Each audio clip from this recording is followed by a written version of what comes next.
Boa tarde a todas as pessoas que nos assistem hoje.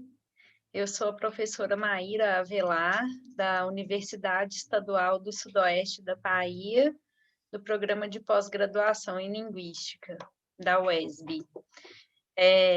Estou aqui hoje para apresentar o professor Alan Cienki, que vai nos falar sobre os estudos de gesto, quais questões eles nos trazem e quais questões trazem de volta a linguística cognitiva. Então, o professor Alan Cienki é professor de cognição e linguagem em uso na Universidade de Vrije, em Amsterdã, na Holanda, e também é diretor do Laboratório de Comunicação Multimodal, conhecido como Polymod, na Universidade Estadual de Linguística de Moscou, na Rússia. Ele também é o principal pesquisador da Associação de Pesquisa da Rússia, e tem uma verba destinada ao projeto Meios Verbais e Coverbais para a construção, para o construor de eventos entre línguas. Anteriormente, ele trabalhou na Universidade de Emory, em Atlanta, nos Estados Unidos, onde cofundou o programa de pós-graduação em Linguística. Né? Ele também já foi diretor da Associação Research and Applying Metaphor, RAM, que conta também com muitas pessoas brasileiras associadas, e também atuou como vice-presidente da Associação Internacional de Estudos de Gesto. Ele também coeditou o volume, os volumes, né, Body Language Communication, né, que é Corpo, Linguagem e Comunicação, publicados pela editora Mouton, e também um conhecido livro Metaphor and Gesture, Metáfora e Gestos. Em 2020, nós tivemos a oportunidade de publicar o número Metáfora e Multimodalidade, na Revista de Estudos da Linguagem da UFMG, que conta com artigos de pesquisadores brasileiros e estrangeiros sobre esse tema da metáfora e da multimodalidade. O professor Cienki também já esteve no Brasil em 2 ocasiões, ele esteve na PUC de São Paulo e também esteve em Salvador para o Congresso da Metáfora na Linguagem e no Pensamento, organizado bianualmente. Então, bem-vindo, professor Alan Cienki. Welcome, Alan, and thank you very much for being with us at Abralin. Obrigado, Maíra. Thank you very much, Maíra, for this kind introduction, and also to Abralin for organizing this fantastic series, bringing the world together, linguists from all over, getting to share ideas for more than the past year. So I hope it continues also for a long time.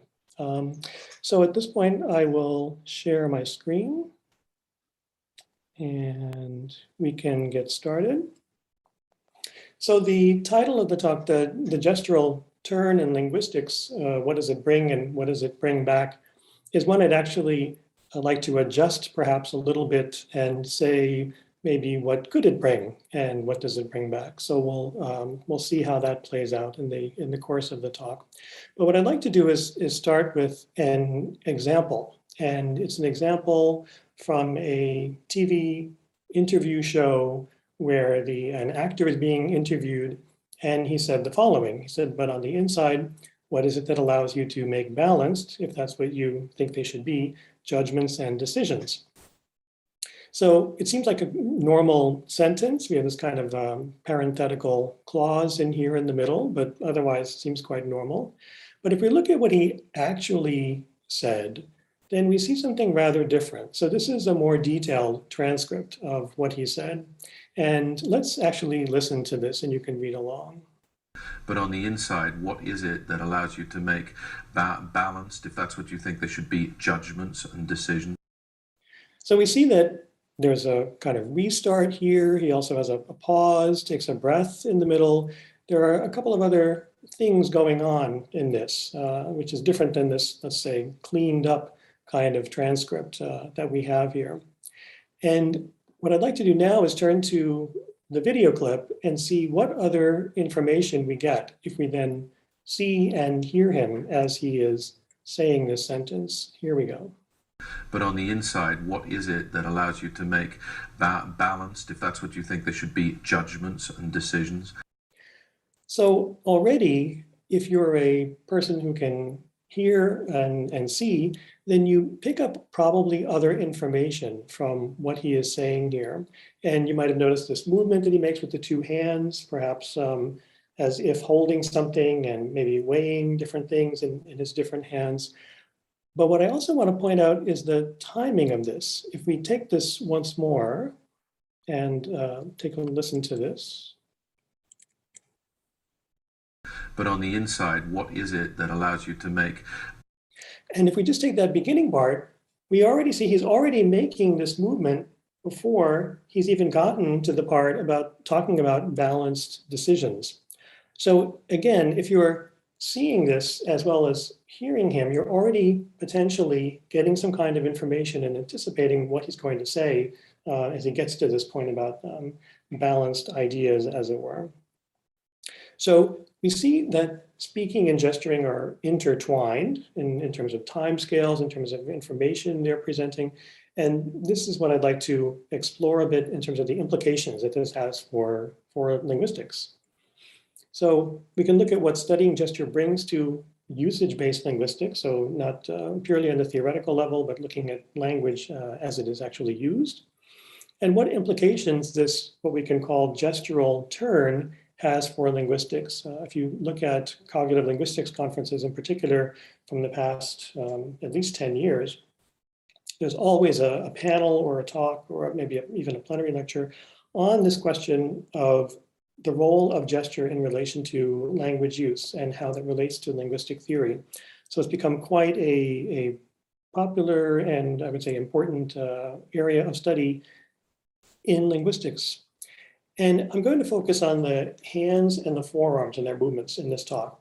And there are a few reasons for that. One of them is the possibilities that the hands afford in terms of depicting things, forms they can make, as opposed to, let's say, your knee, which you can also move around, but it's maybe harder to depict something with your knee in the way that you could with your hands.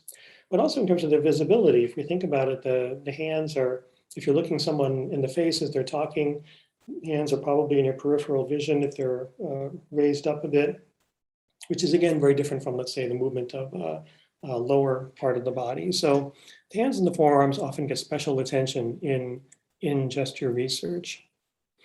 So there are three big areas that I'd like to look at that I think connect the study of gesture and linguistics. There could be other areas, there are actually many areas, but I'll focus on three here. And one of them is about reference, referring to things. That's what we do often with language.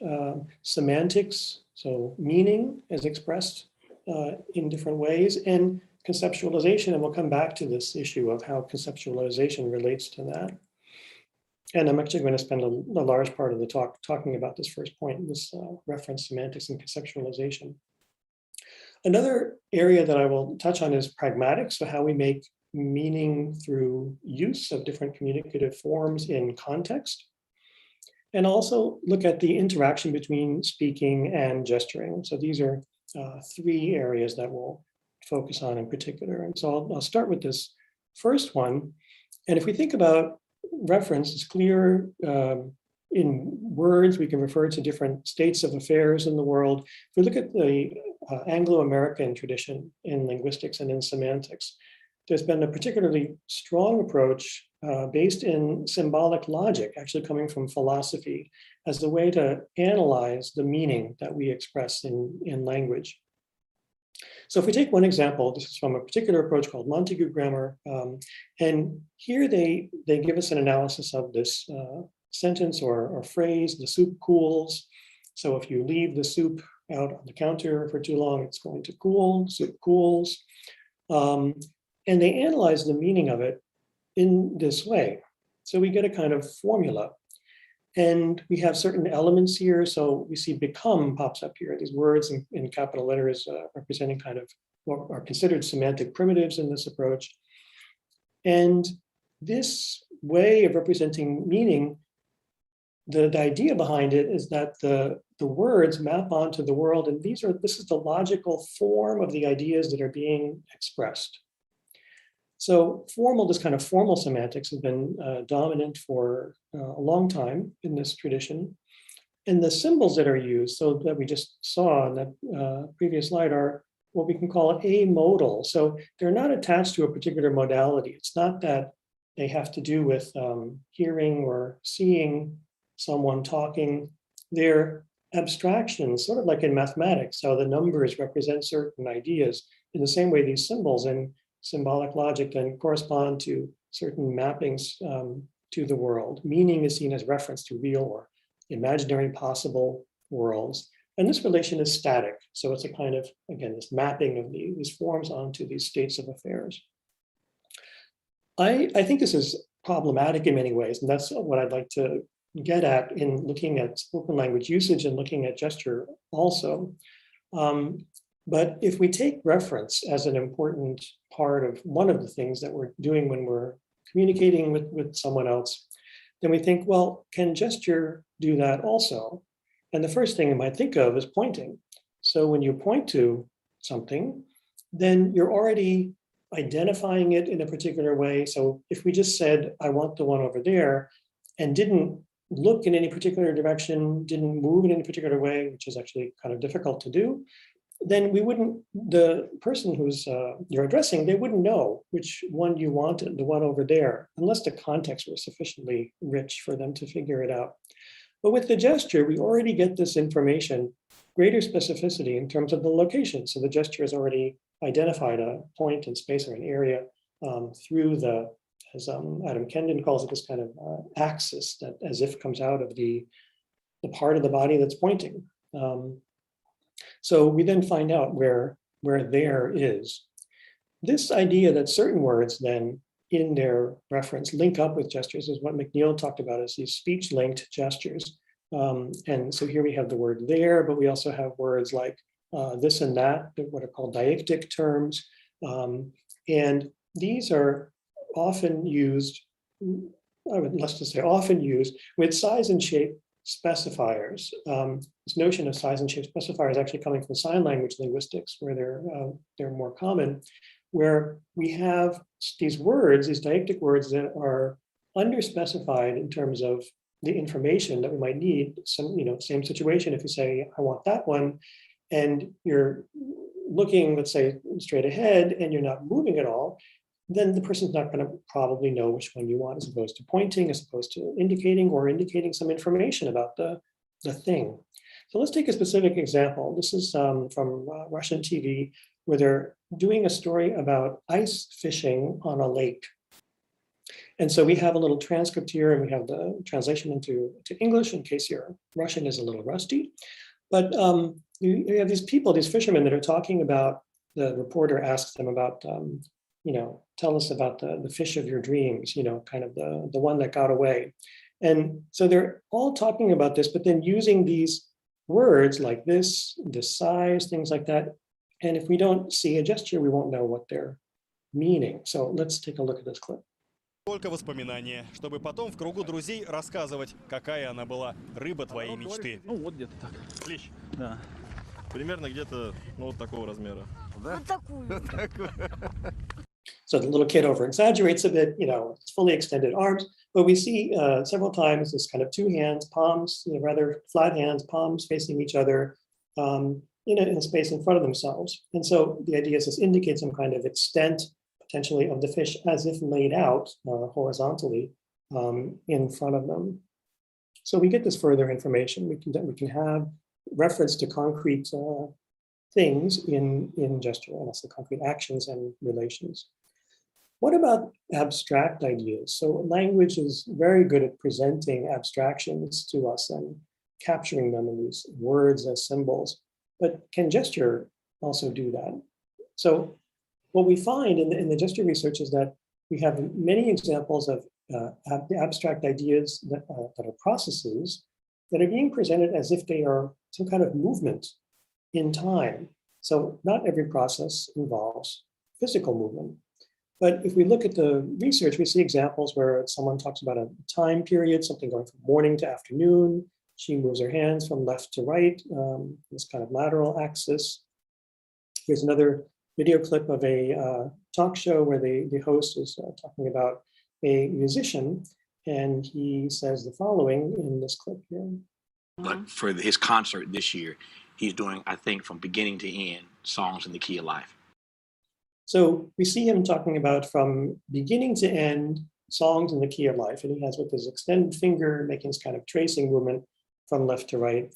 And we see a lot of examples of this kind of phenomenon in the literature. It's presentation of what can be really considered timelines being represented graphically with the gesture. And so here's just a sampling of the literature. There are other studies as well, and some even focusing on non-Indo-European languages, looking at Zlatev, for example, Chinese, which then have different systems, not necessarily this left to right axis, but potentially uphill or up and down.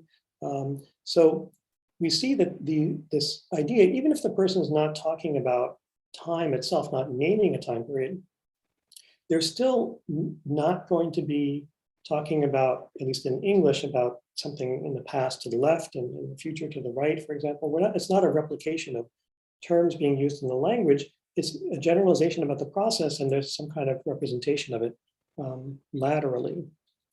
We also see people representing abstract ideas in terms of physical entities, as if they were things in front of us. And so this is something that David McNeill picked up on back in starting in 1985 with his article, So You Think Gestures Are Nonverbal, and also in his 1992 book, Hand in Mind, which is the book that really set a lot of people on the path of taking a look at gesture and researching gesture. And he talked about how when people are mentioning some kind of idea, in this case, it was people were telling about a cartoon that they had seen, the Sylvester and Tweety Bird cartoon. And sometimes they just talked about the cartoon itself and then had their two hands up, similar like position like we saw before, the two hands open, fingers extended, and the palms facing each other, hands separated. So it's as if he claimed you can imagine there's something in between their hands, this kind of idea as object, perhaps a kind of metaphor here.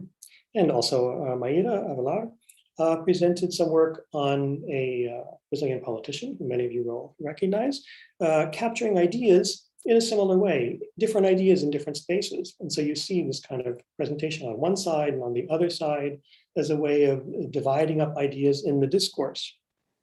And this is something Genevieve Calbri has also written about, this idea often for speakers of English, French, and many languages, this kind of showing these often as a timeline from left to right.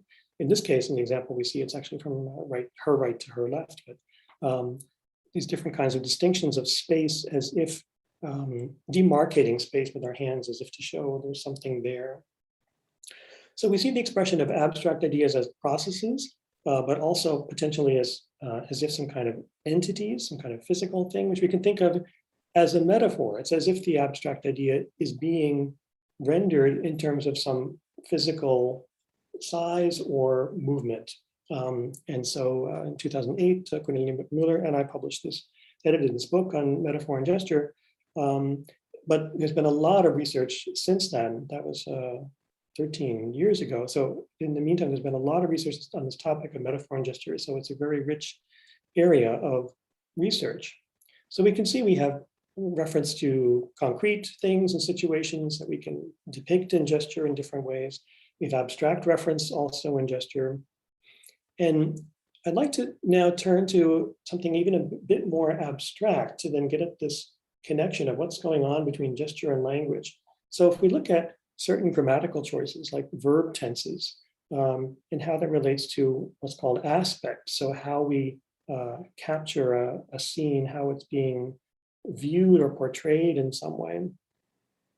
And if we take English, as an example. And the question is, if we have this kind of distinction in English where we have a progressive form, so we can call that a kind of aspect. You can use it with different tenses, this to be plus ing, in spelling at least. So the stick was floating downstream, but you could also talk about what had happened. It had floated downstream, and then use a past perfect tense. So we have this distinction of different kinds of tenses. And the question in some research by Susan Duncan and Faye Parrell was, are gestures going with these different tense forms, which we can also consider aspectual forms, different ways of framing the situation, do they differ in some way? And what they found was a significantly greater use of these simple line gestures to talk about past tenses that were not progressive as opposed to ones that were progressive. And in the progressive tenses, you had a more complex path of movement that was shown. So it suggests something about how the framing of the event as being in progress. Maybe we're taking a kind of internal perspective, this idea of aspect again. If we're taking that perspective, then we might look at more of the internal details and the complexity as opposed to an external perspective. It floated downstream, and then there's a simpler kind of gesture. So we see that in some cases, we find an aspectual distinction, not only in the grammar of the language, but also in the gesture. Interesting, if someone heard these speakers and maybe didn't hear completely what they were saying, but they also saw their gestures, they might kind of put the two parts together and figure out, oh, they were talking about the process if they saw the more complex gesture as opposed to a simple line movement. We looked at this question further about these different aspects and different verb forms in different languages in relation to gesture in the lab where I direct in Moscow State Linguistic University and called the Polymod Lab. And we looked at French, German, and Russian. This was a project a few years ago funded by the Russian Science Foundation. And I'll look at French here in particular because here the distinction was the most clear. And what we have here is a small excerpt from the data that was collected, which was people telling stories about different kinds of events. And here in this part of the story, even if you're not a French speaker, I can tell you that we have these verb forms in this first part in the perfect tense, passé composé. So we can see these two-part verbs, elle tombe, né aller, for example. And then in the second part, so they're talking about the kind of background of the situation. In the first part, something happened, must have tumbled down the stairs, no one checked on her. And in the second part, we have imperfect tenses in the past. So this imparfait, passé, avant. So it's kind of the background information for the scene. And this is a typical distinction in the use of these tenses. So if we take that as a kind of aspectual distinction, they're both talking about past time, but they're framing it in different ways. We wanted to see whether different kinds of gestures also used with these different forms. We particularly focused on the movement quality of them. And we made a distinction between what we call bounded gestures, movement with some pulse of effort. So either a kind of ending point that was really clear or a kind of ballistic beginning where they really put in effort at the start. And we compared that with gestures that had a more smooth controlled movement, which we called unbounded gestures. So the hypothesis being that there might be more of these bounded gestures with the perfect tense in the sense of capturing an event in one fell swoop, kind of as a whole, as opposed to looking at the internal structure with the imperfect tense. And then there might be more kind of smooth controlled movement. This distinction between these movement types really comes from a bigger system of analysis, a so-called kinesiological system developed by Dominique Boutet a number of years ago. And if we look at the results, what we see is that this imperfect tense was used significantly more with these unbounded gestures. And the perfect tense was used significantly more with the bounded gestures. So similar to what we saw before with English, we have different kinds of ways of movement quality, going with different ways of talking about an event, which are normally expressed with grammatical distinctions. So we have a kind of number of different topics that we've touched on here. And there's even more. So if we look at, for example, an even more abstract topic, which is viewpoint in language. What is viewpoint? Viewpoint, I go back here to work by Lanneker on Lanneker's cognitive grammar, where he talks about it in terms of construal. So construal is this ability to conceive of and portray the same situation in different ways. And we do that with different linguistic means. So we're not only portraying, when we talk about something, this reference idea, we're not only referring to something, we're also casting it in a certain way. We might use pronouns as opposed to full noun phrases, for example. And we can see how these different ways of framing the situation get at different levels of specificity, different kinds of focus. Are we putting something in the foreground? Are we putting it in the background? It has to do with how prominent it is when we're talking about it. And then the perspective in terms of what Lanneker calls the viewing arrangement. So how we see the scene before us and how we portray that in linguistics, how we do it verbally, which then also can be a distinction between a more subjective point of view, your own interpretation of something versus a more objective one where you're trying to present something as others might also see it in more objective terms. And so what we see here, we take an example. This is from Jürgen Streeck's book, Gesturecraft. And these videos are very handy. It's very handy. These videos are available online as well. Here, there's a landscape architect talking about a scene, a site that he worked on, and he describes it here. He says that you come up a hill, it kind of falls off into a little valley. The thing that he was talking about, and there's a side road. So we get these pieces of the picture, as it were. But if we see him talking about this, we get a lot more information. So here is him talking about this. Come up a hill, and then it kind of falls off into this little valley thing that I was talking about. And there's a side road, so So we see how he's traced out these paths of this hill and then going into a valley, and then he talks about the side road. And interesting, because if you think about the side road, if you just read this transcript, where's the side road? Could be anywhere in the scene, but then here he already shows us. So it's on the top. He's presented a point of view inherently with this gesture that we don't see so much in the words. He's given us a perspective, this kind of left to right scene that he lays out here. We see that then there's not only a kind of conceptual viewpoint, a way of thinking about something, there's also a linguistic viewpoint, these word choices or grammatical choices. We saw those deictic words, this and that, for example. Transitive versus intransitive verbs present different perspectives on a scene. And there's also a gestural viewpoint. And this is something that Faye Parrell has looked at also in more detail, also Eve Sweetser, where Parrell did a study here of people telling about a little video that they saw. Here's this little skunk character is walking along. And when talking about it, the people took different perspectives. So they might take what's called an observer viewpoint. This is also a distinction that David McNeil made, where they're then tracing as if you see the scene, what you see in front of you. Whereas others took a character viewpoint. So character viewpoint, so he's kind of being the skunk here and doing what the animal did as he's talking about it. So this distinction of a kind of third person perspective versus a first person perspective, as Parrell found, also can relate to different kinds of transitivity. So in the verb, so the observer viewpoint was used more in her results with intransitive verbs, so that the little skunk was walking around, maybe, versus transitive verbs.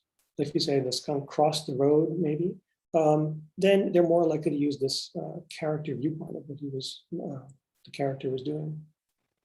So interesting that this viewpoint issue not only plays out in gesture, it also plays out in language, and actually looking at gesture maybe makes us even more sensitive to the viewpoint that's being expressed in language.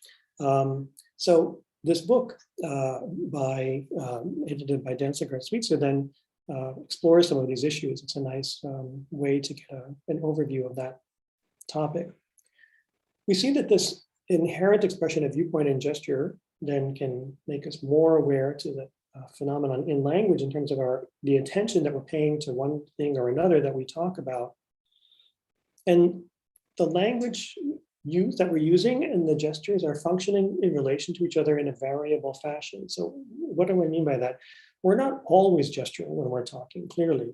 And we sometimes might listen to the radio or a podcast or something and not see the speaker. So it's not that we lose all the information if we don't see the gesture, but there is a variable relation of how much information they're providing, and they're working together with each other.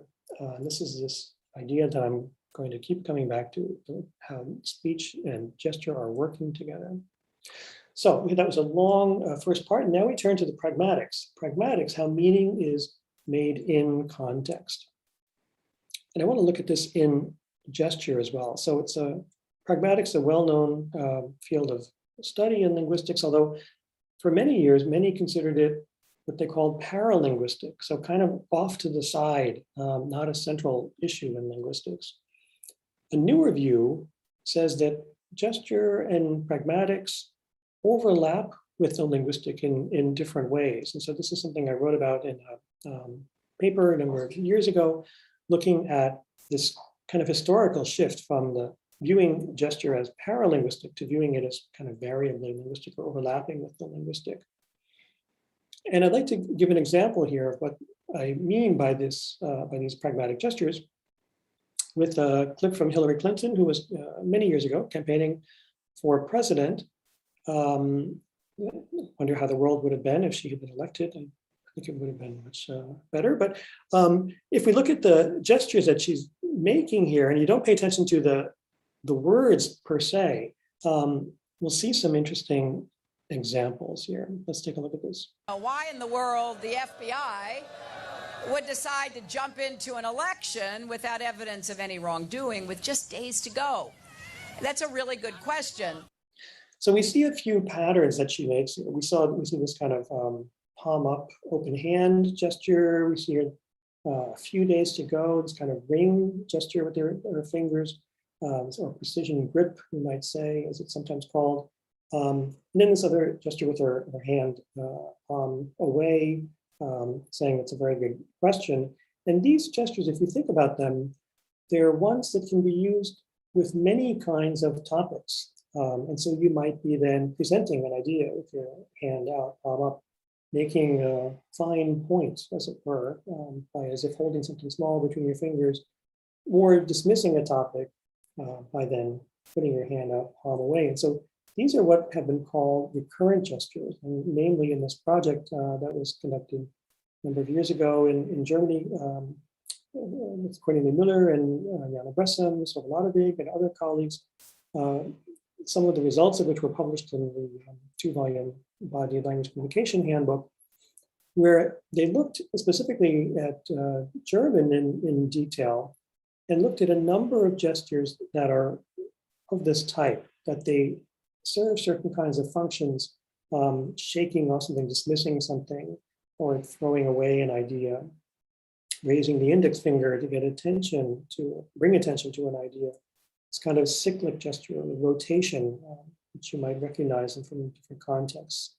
We saw the ring and the palm of open hand. And these kinds of gestures, if we think about them, they relate to speech acts in different ways. The idea of posing a question, making a claim, raising a doubt.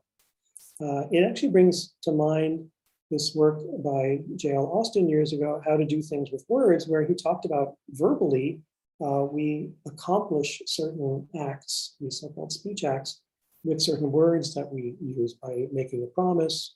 I mentioned raising a question, for example, making a statement. And we can think about how gestures are doing a similar thing. We could say maybe how we do things with recurrent gestures. In a sense, they're our go-to gestures. If you're in a given culture, there is a set of these gestures. We don't know about them in many languages. So those of you looking for a research topic, this is waiting to be looked at further. What are the recurrent gestures of a given language and culture? But they are the ones that, if they are serving these general functions in, let's say, presenting ideas and showing your attitude towards something, stance towards something. They're the ones that are kind of ready-made for you in a given language and culture that you pick up that you acquire as you're learning the language and growing up in that society. So then they're readily available for you to use for these different functions, as opposed to those depicting gestures that we saw, the guy showing the landscape, very specific about that landscape or about things with that shape. So those depictive gestures are really much more tied to the context as opposed to the pragmatic ones, which can be used across many different contexts. We also see viewpoint, which I mentioned before, coming back here in terms of pragmatics. And I want to talk about this viewpoint in gesture in terms of some specific examples. This is from an ongoing project that we have now at Moscow State Linguistic University, where we're looking at simultaneous interpreters and looking at their gestures and their eye gaze as well. So you'll see the participant here has special glasses on, these eye tracking glasses. But what we do is we have these interpreters working, in this case, between Russian and English, interpreting two different lectures. They are about evolution and species dying out and different kinds of biological processes. And so this gets rather technical. And they're hearing the lecture in the headphones. They're not seeing anything. They're sitting in an interpreting booth like they normally, where they would be working. And they're sitting, and in front of them, the room is empty. So there's no one there. And there's just the cameras. There's one here behind them and a little one in front of them, a small GoPro camera. So in this case, we have the interpreter translating from English into Russian. So here's what she says, but again, I'll give you a translation in English. So the speaker was talking about the dodo bird that went extinct.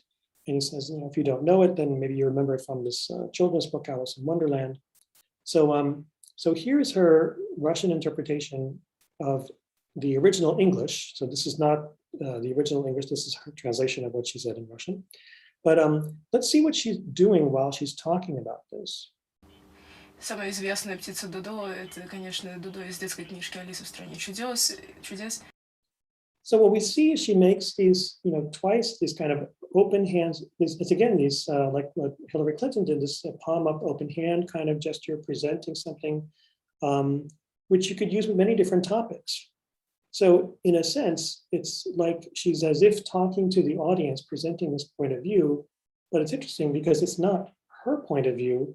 It's actually kind of blending the interpreter's point of view, the narrator's point of view, taking it on and presenting these ideas. We can see a bit more dramatic example here with the next speaker, where he's interpreting from Russian into English here, so I'll just give the English. And he's talking about making a calculation from 2 to 2.5, how many species went extinct in pre-written history.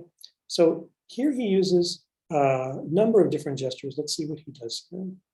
Now, if we make a calculation, it's from 2 to 2.5 species got extinct in the pre-written history. Anyway. And if you're familiar with gesture analysis, which I think some of you are, you might see some gestures that kind of depict certain things, and then some that are more of this pragmatic kind of gesture.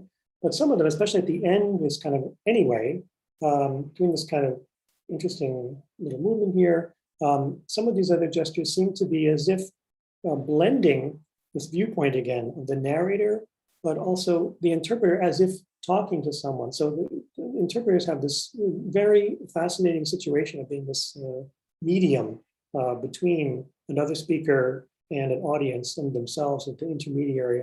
And here we see that in gestures, even when they're not seeing anyone, there's no one in front of them that they're talking to, this imaginary audience doing these kinds of gestures, presenting this kind of viewpoint.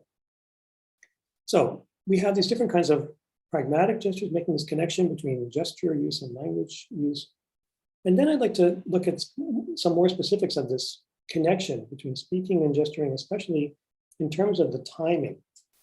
And I'll take here an example from what some of us know as the Gravity video from this great database called TalkBank, set up decades ago, really. It's still very useful. where this group of American school teachers is trying to understand how gravity works, this physical property of this physical force. And they've read about it a bit, and they're trying to kind of help each other out with an interpretation. So they talk about how a cannonball falls to earth versus a little ball, and see how the forces are different between these. So here's what the speaker says, just listening to it first. The Earth cannonball gravitational attraction is stronger than the Earth little ball gravitational attraction.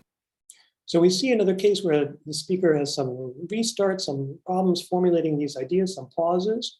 And then we see more of why that's the case in the gestures. So let's take a look. Here's the speaker. He actually has his back to us, but we see his hands from the side here.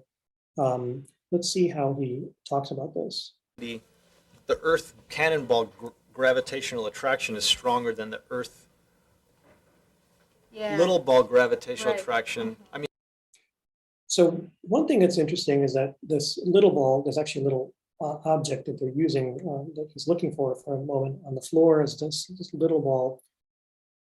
And we already see him indicating that that's what's going on during this pause here before he even says that. And even in the first part, where he's talking about the earth and the cannonball falling to earth. If we look at what he does there. The Earth cannonball gravitational attraction is. So he hasn't talked about attraction or forces yet, but he's already got these things moving. And actually, I love this example because the earth and the cannonball, they're moving towards each other. That's not how gravity works, but that's what we do with gesture. We put things on a human scale and we manipulate them, and we can understand them better that way, perhaps. So we see, though, that we're already seeing the forces playing out before we get them expressed verbally. So gestures sometimes anticipate, we can say, co-expressive words. Something that Kendon looked at back in the 1970s, and David McNeil has also written about that. Many scholars have looked at this. Let's take one more example of this. This is from courtesy of Camille Desbois, from her work as a PhD student when she was in Paris. She and some other PhD students went to Cambridge University in England and collected a number of conversations, students talking about environmental issues, like climate change and things like that. So here we see one example, and here you can read along first, and I'll play the audio as well. Nuclear or fossil fuels or like recycling are quite big issues, whereas for me, say, biodiversity, while it's quite important, I'd say that takes a kind of back seat compared to fossil fuels versus. So we have two speakers here. They're just called A and B, and there's something strange going on. So B is already helping out, finishing the utterance that A is apparently having some trouble producing here. Had a pause there. And we have this idiom, something takes a back seat to something else. So the idea that maybe that's less important, kind of like in a car, person in the back seat has less control over the driving than the person in the front seat. And so let's see how this plays out when we actually see the video in terms of the interaction. Nuclear or fossil fuels or like recycling are quite big issues, whereas for me, say, biodiversity, while it's quite important, I'd say that takes a kind of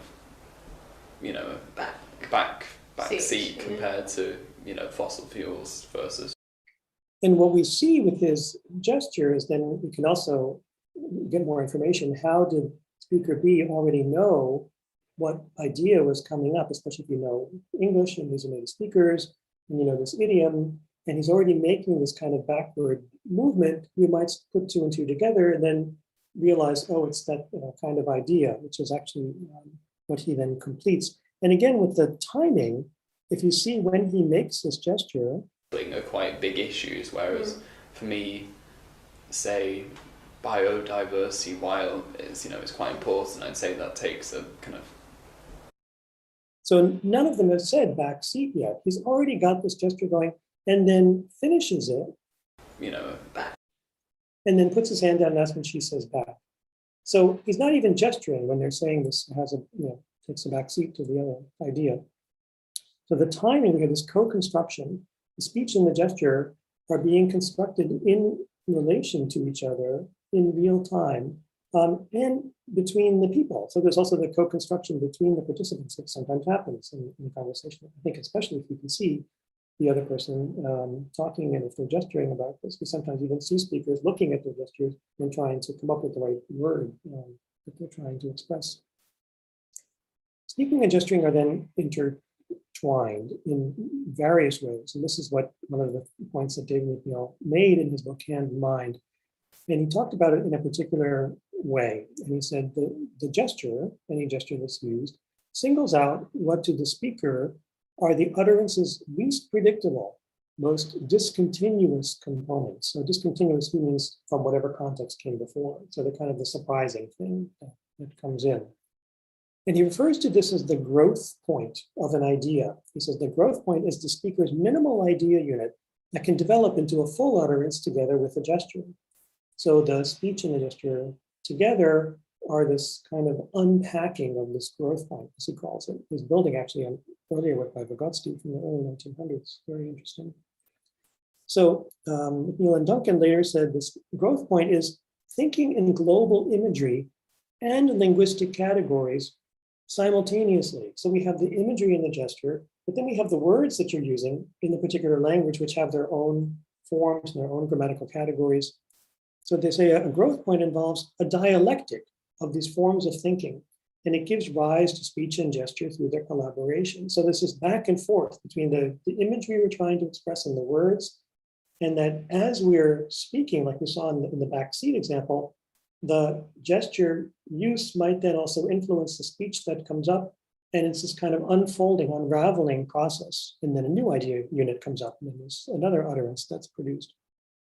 So these areas then, again, there are more that could be talked about, present three big ways or topics in which we see this connection between gesture and language, and gesture in the field of linguistics. What are the implications of these connections then? And I'd like to look at three in particular: theoretical, empirical, and historical. So if we start with the theoretical idea of these connections, we have these two semiotic systems in spoken language, at least two, the grammatical system and the words, so lexico-grammar we can call it, and the intonation, so the prosody, the melody of your speech that is always there when you're speaking. And these are variably part of a bigger system, which we can call maybe a polysemiotic communicative system, so multiple semiotic systems. This idea of communication as being polysemiotic goes back to Jordan Zlatev's work, and also Alia Morgenstern uses the term plurisemiotic, similar idea that we're working with multiple systems at once that interrelate and interact with each other. And they overlap in a variable fashion depending on what we're doing. So if we think of this, words in the grammar, and we can add intonation to that one there. We have some non-lexical sounds we might make, like yeah, oh, things that we might or might not find in the dictionary. They kind of count as language-ish. And then gesture, if we just take those systems, we see that if we're in a situation where we're listening to someone but not looking at them, then gesture kind of falls into the background. Whereas if we're trying to communicate through a glass wall, let's say, and you can see the person, you can't hear them, then you're going to be probably using a lot more gesture to get something across to them, which is different from if you're listening to someone and looking at them attentively, and then you're probably what I call your scope of relevant behaviors, your radar screen is probably wide open, and if you're being attentive, you're picking up on many different kinds of cues. And these overlap and relate to each other on different time scales. It's quite a complex thing that we're doing where we're communicating. And if you think about it, if we just studied language as like one thing here by itself in linguistics, then it's like a piece of the puzzle, but we're missing the puzzle. So if we just look at language by itself, we don't look at gesture, facial expressions, other things that people are doing, that's the whole situation that in a real face-to-face context, especially for hearing, seeing people, there's a lot of information that's being put together, that can be put together. And if we just look at language as the one system by itself, we're missing out. The timing of the gesture and the speech production is then an important factor there.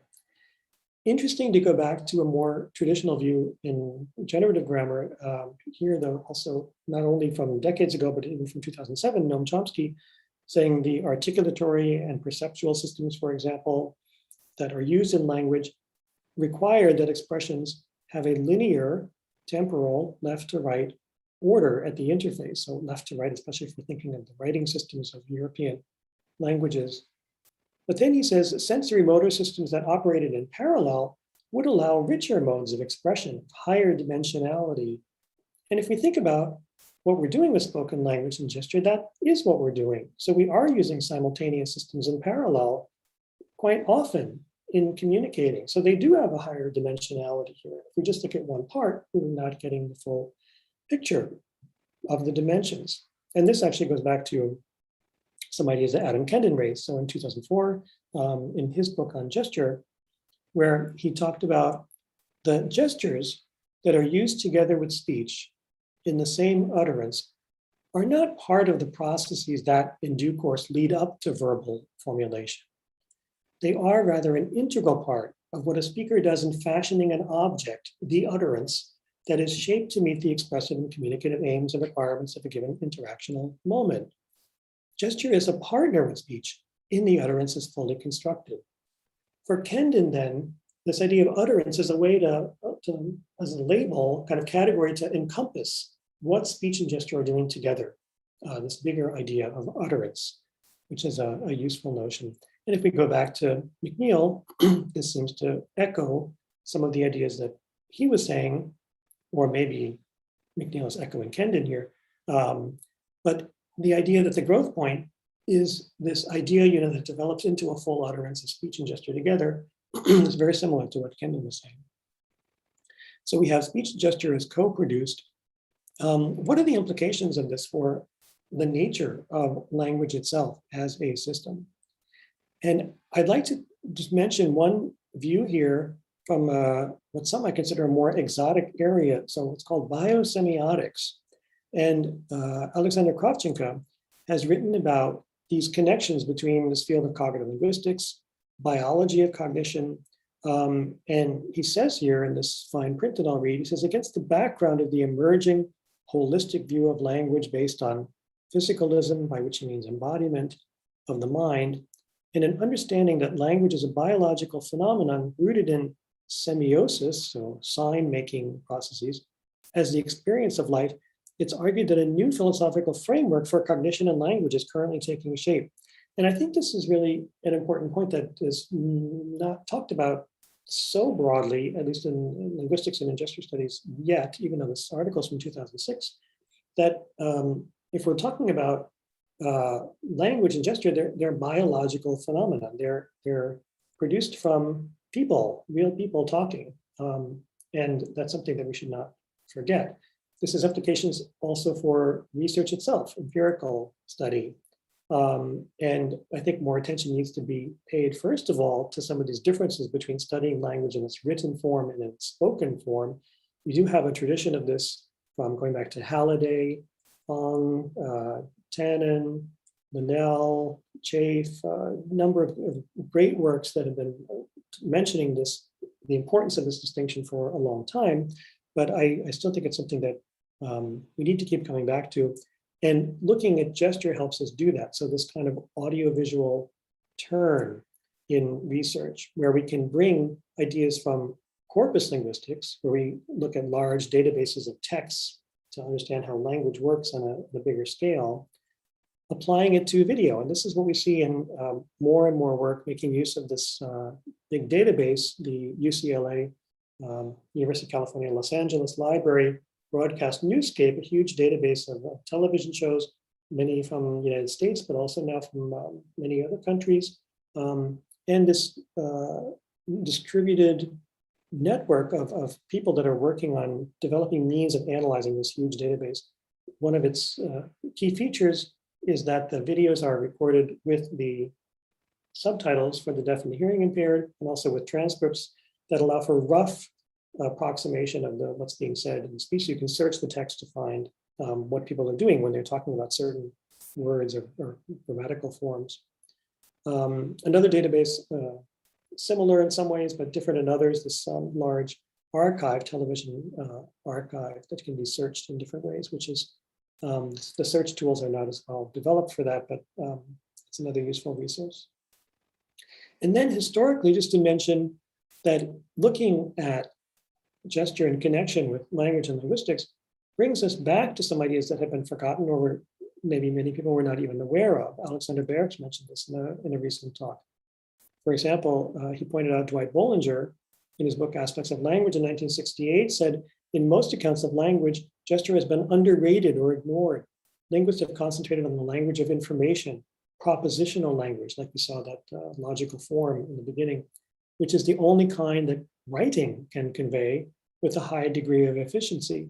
But even this kind of language, when spoken, is signaled as true or false, positive or doubtful, welcome or unwelcome by gesture. So different kinds of gestures, also facial expressions, as well as manual gestures, are adding this kind of information. Going back earlier, Helmsleth in 1963 said the long supremacy of conventional phonetics has had the effect of restricting a linguist's conception of natural language in a way that is demonstrably unempirical, he claimed. It's inappropriate because it's not exhaustive. It has been supposed that the expression substance of a spoken language must consist exclusively of sounds. Thus, the face has been overlooked that speech is accompanied by, and that components of speech can be replaced by gesture.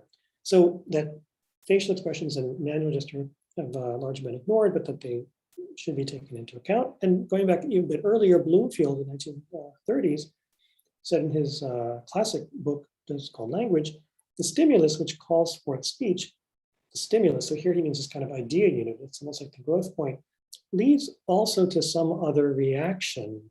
Still, other responses are visible. They do, along with speech, serve as stimuli to the hearer. These actions are facial expressions, mimicry, tone of voice, and above all, gesture. So again, pointing out that the person attending to the speaker might get other information from what they're seeing as well as what they're hearing. So we have these different kinds of connections. Going back to our title, what could this gestural turn bring to linguistics? What does it bring back? I think rather than thinking of language as an independent entity, or as some call it, a faculty that has an architecture, or as a formal system based on symbolic logic, the analysis of gesturing speakers puts the focus on language as an embodied experience, something which keeps us in touch with the humanity of linguistics. I think we can say and not forget that many consider linguistics a discipline in the humanities. Spoken language arose, of course, as a product of embodied human beings. So language didn't develop or evolve from people motionless, just moving their mouths and speaking. They came about from people moving. So if we go back to Saussure, it's perhaps unfortunate that he presented his model of just heads, this information going back and forth. And it might be better to focus on, for example, what the Max Planck Institute for Psycholinguistics in Nijmegen used to have as their banner on their website. I'll blow this up a bit here, and you can see that, two girls talking to each other, hands involved, eye gaze involved. So they point out the embodiment of language use. So we should not forget that spoken language arose as a product of embodied human beings. If we remove the body, we're removing a lot of the logic, possibly, of how language works. So I would like to close with this, mentioning this great book, Linguistic Bodies, which brings out in a rich way some of these ideas. And I want to mention a quote by one of the authors, Elena Kufari, in a forthcoming paper, actually a chapter in this handbook, where she says, it is not that hand gesturing wins an honorary title of linguistic or being part of language. It is rather that appreciating all the things that gestures do and that we do together in gesturing rezones the linguistic. So what she's saying is looking at gesture makes us think about linguistics differently. And I totally agree with this point, that it then gives us a different perspective.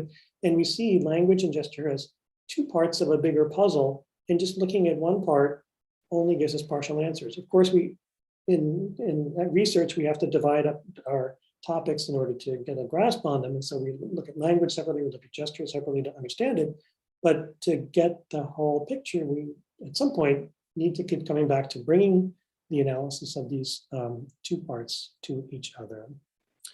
Obrigado, thank you. I will leave it at that. And well, actually, I'll also just mention a little advertising here for a winter course going to be offered online, an online course to be offered in January, where I'll be talking about how to analyze different gesture forms, functions, and meanings. If you're interested, you can check that out and find out some more.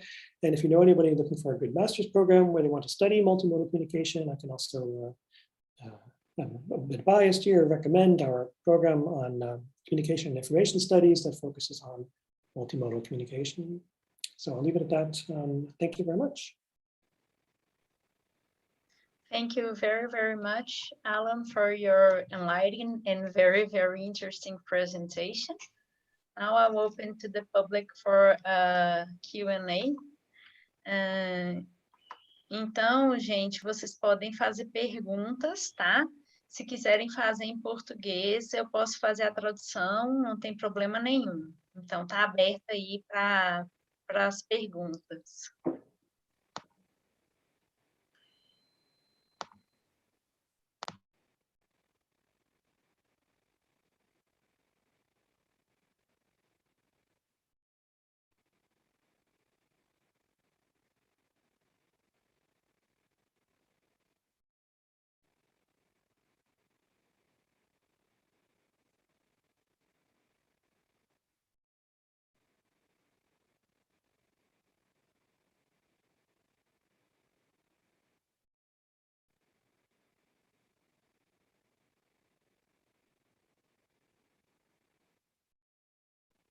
Maybe you have a question, Maina. In fact, I have many questions to ask, so maybe I'm just waiting start us to off see. with one.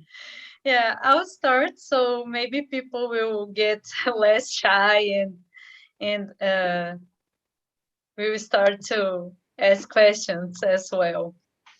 So when you talk, I'll talk in English, then I will translate to Portuguese my question. Tá, gente? Eu vou perguntar direto para ele, depois eu faço a tradução. Então, so my question is, when you talked about specifically, when you talked about recurrent gestures, and you were saying about representation and also about recurrent gestures. This is a big deal for us here when you're dealing with data. So maybe you could enlighten us on how bring together, for example, the analysis of metaphor in recurrent gesture or more schematic gestures, or even in gestures that are not representing an object or an entity or something like that. So maybe if you could talk a little about this, that would be very helpful for us. Então, a pergunta que eu fiz foi a questão de gestos recorrentes, né? Porque muitas vezes a gente associa as metáforas a gestos representacionais, representando um objeto, uma entidade, e a gente tem bastante dificuldade na prática de correlacionar essa questão de gestos mais esquemáticos, ou mesmo desses gestos recorrentes com função pragmática, com questão metafórica. E aí eu estou pedindo ainda para falar um pouco mais sobre isso. So one of the things I think is interesting is that speakers, real people talking to each other, don't have any problem with this. They don't as if not understand a gesture because there's a metaphor involved or because it's a more pragmatic gesture. Or so it's a problem for us researchers where we try to divide up different phenomena into different categories. And what we really have is a kind of continuum of different degrees in which this imagery or depicting might be involved. And this is also something that Cornelia Miller and the group working on recurrent gestures, they mentioned this also in their work, that there can be a metaphorical basis for some of these different pragmatic gestures. For example, the idea that when someone is presenting an idea to someone else, it might be as if they're holding something on their hand and presenting it to the other. Cornelia Miller has a whole paper about this from 2004. Or these away gestures. There's a whole group of different gestures of rejection, negation, showing a kind of negative stance where then the palm of the hand is away, which as it might be if you're pushing something away, making it more distant from you, for example. So these different kinds of pragmatic gestures might have a metaphor in their core, at their, in the root. Mm-hmm. So it then means, well, then they're all, the pragmatic gestures are also metaphoric. And what we see is this multifunctionality of gesture that's then a problem in terms of empirical research and how to handle it. One way is to admit that there's a continuum and to say that there's some gestures that are more metaphoric and less pragmatic. So if you're talking about, let's say, a framework of an argument, I'm just making this up, but let's say, you show us corners of as if a frame, and then you're talking about an argument. So that's maybe a kind of metaphor, but it's maybe not serving as much of a pragmatic function. So then it might be more on the one end of the scale, as opposed to those gestures, like if you say the negation gestures is away gestures, then they can be used with many kinds of speech. You can say many different things and be rejecting those ideas, and still using this kind of metaphor of as if rejection, pushing away in some way.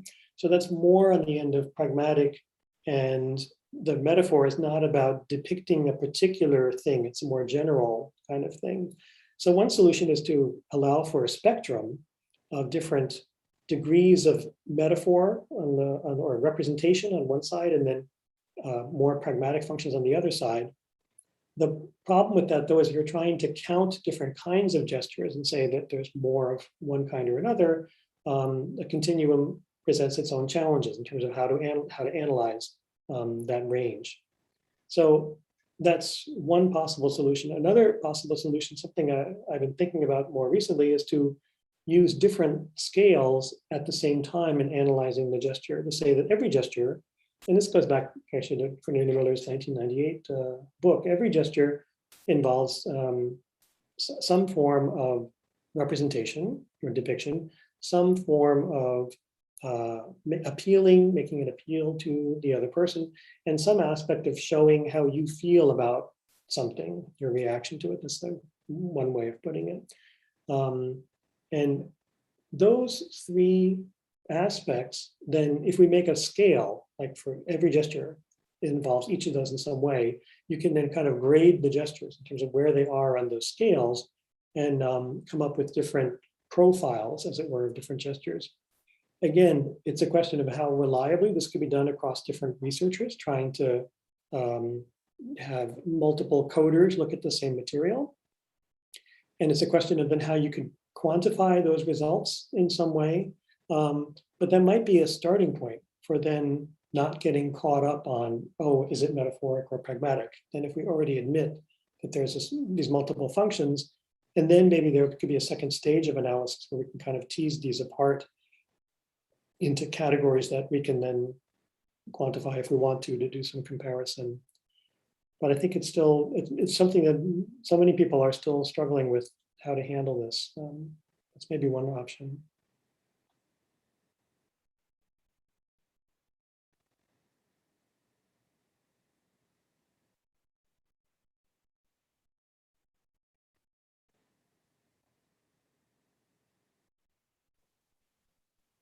Oh, thank you.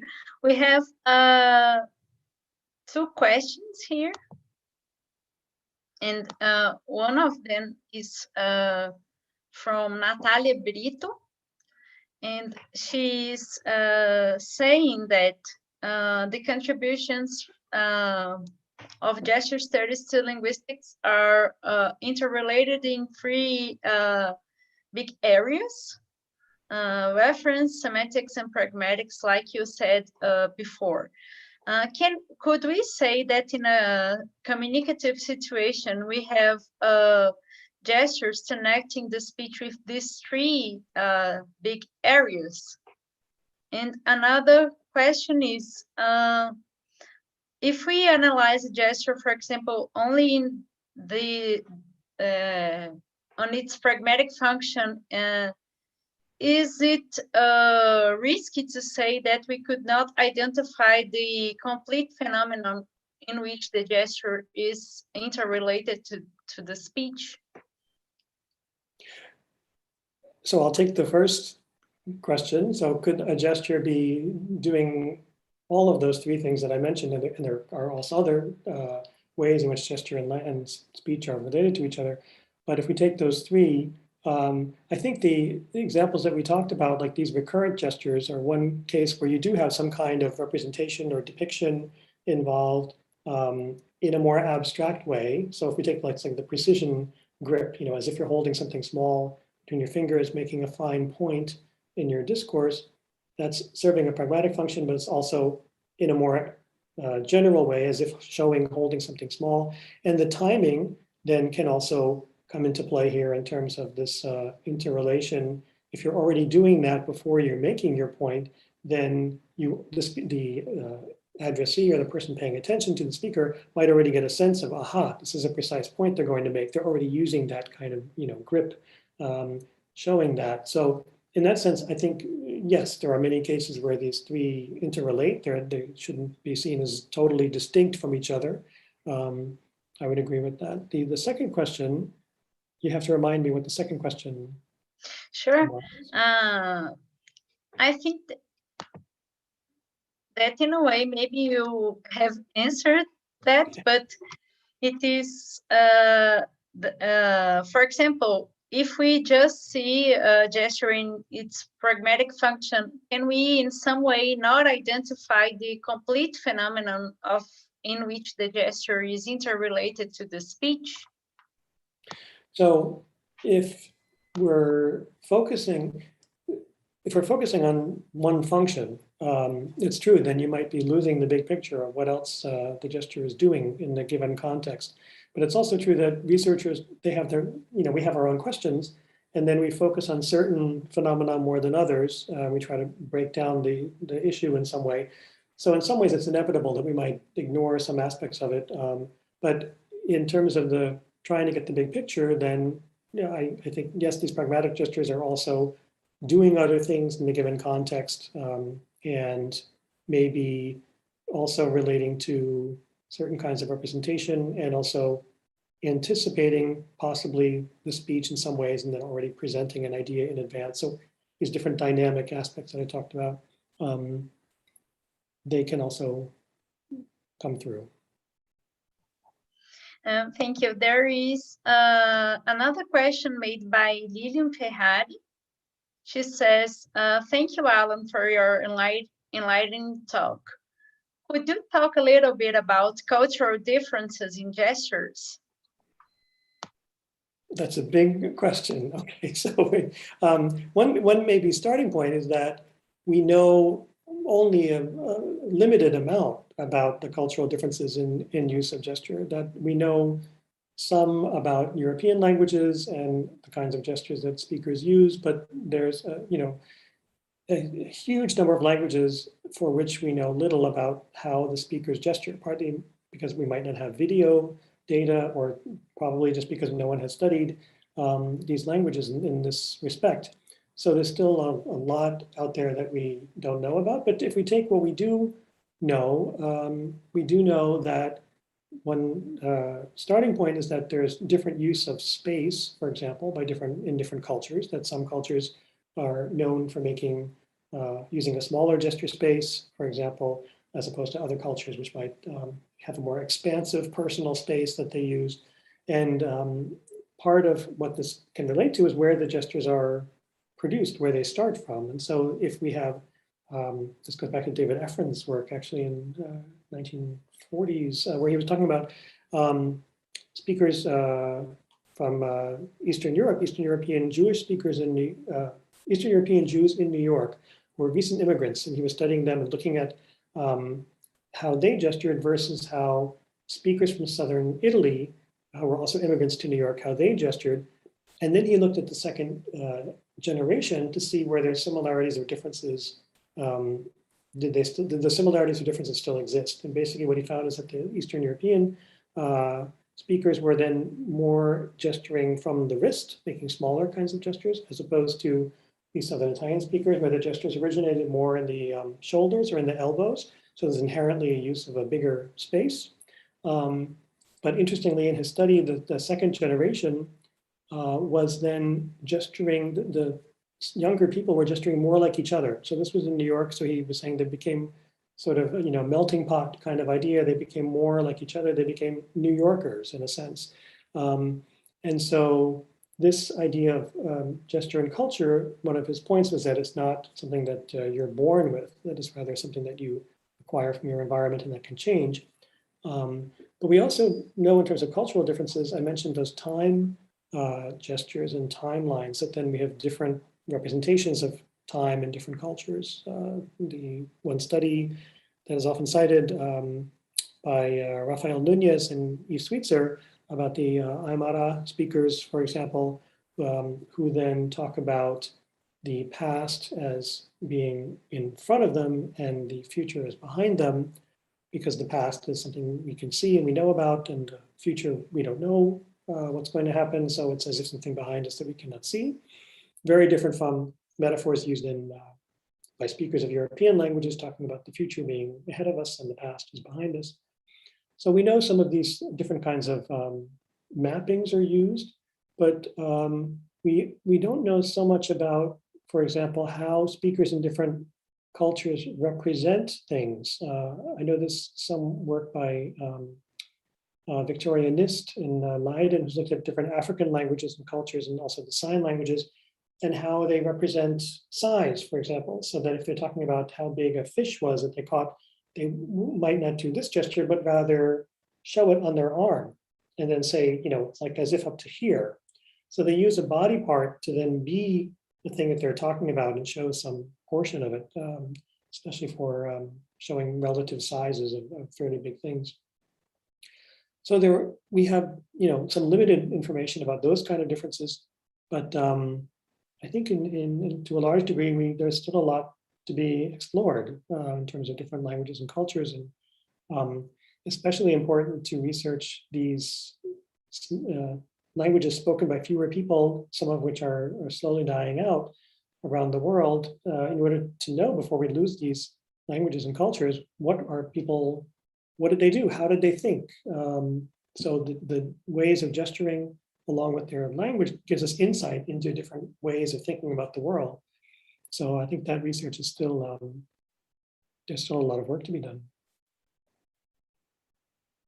We have another question from Hayat Pasts, and she asks to you, Professor, do you think that every pointing gesture or most of them embody a path image schema? So I guess it's how you define a path image schema. But I think if we take a general idea that the pointing, and I think Kendon talked about this, it assumes a kind of vector, kind of arrow as if coming out of the pointing body part. So normally in, let's say, the cultures that I'm familiar with, the most we point with our hands, with our fingers. But in some cultures, you might do lip pointing, it's also the head toss, nose pointing. And so there are different means of pointing, but if we just take finger pointing, and if we take that assumption that this is the starting point, in the pointing finger that then goes out to extend to something, then you could interpret that as some kind of path and this kind of image schematic idea of beginning, middle, and end point being extended as if from the finger outward into space. So I think that you could think of it that way, yeah.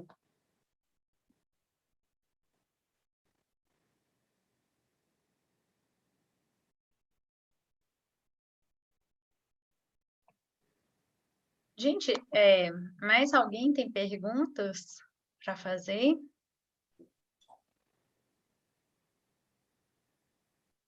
We also have here many people thanking you: Cláudio Pádua, Natália Brito, Kaique Leite, André Xavier, and Vitor Lima. Thank you.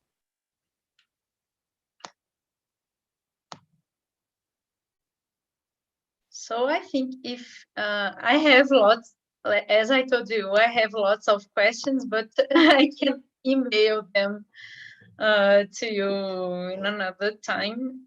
And if there are no questions from this point on, I think I should just thank you, Alan, very, very much for your talk. It was very enlightening to see how gesture studies can contribute with linguistics field, and also this last provocation that maybe gestures can make us rethink about the position of linguistics is very, very good.